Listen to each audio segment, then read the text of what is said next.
ban sầm nang bảo vệ cho mấy nào ổn សំណាង โอเคổn cho sầm nang ổn ban sải co mù បងសម្រិត cho ai đồ sầm đất ban ai đồ sầm đất ổn mau ok ổn để lên nhảy cho ai đồ sầm đất ban chiên đi ổn chiên tiền ok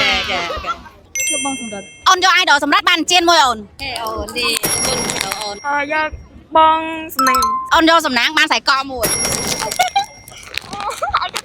ប៉ាវិច cho bảo vệ ổn ban kem chay al mùi មែនទេបង men ổn men score kem chay al ổn ស្គាល់បង hay khơi nó không tỉnh tóc ổn ឃើញគេល្បីគេលៀប គេលៀបច្រើនអូនតារាល្បីម៉ូធើធ្វើអត់អូនហ្នឹងអូនក្រែមជែលគឺជាក្រែមរបស់ប្រេនកូនខ្មែរអញ្ចឹងឥឡូវនេះបងចង់ជូនកាដូក្រែមជែលលៀបគីឡូជូនអូនមួយហ្មងចាយកពណ៌ចាមែនអូនមែនយកពណ៌ឲ្យគេដែរពណ៌នេះហ្មងអូនដូចអាវហ្មងអាណោះហ្នឹងហើយអញ្ចឹងអូនអាចបើកអានបកបានអូខេហ្នឹងហើយអូនសម្រាប់ក្រែមជែលគឺជាប្រេនរបស់កូនខ្មែរតម្លៃ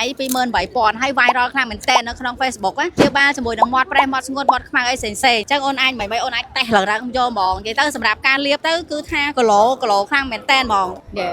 មែនភ្លាមហ្មង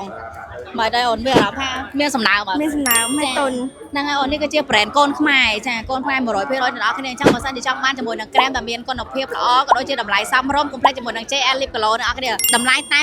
28000 ទេហើយដាក់តែញលឿនទៅព្រោះឲ្យ stock ចូលបានតែ1ម៉ោងឲ្យដាច់ stock រហូតហ្នឹងហើយអូនអញ្ចឹងបើអូនប្រើត្រូវអីអូនអាចណែនាំទៅកាន់មិត្តភ័ក្តិអីបាន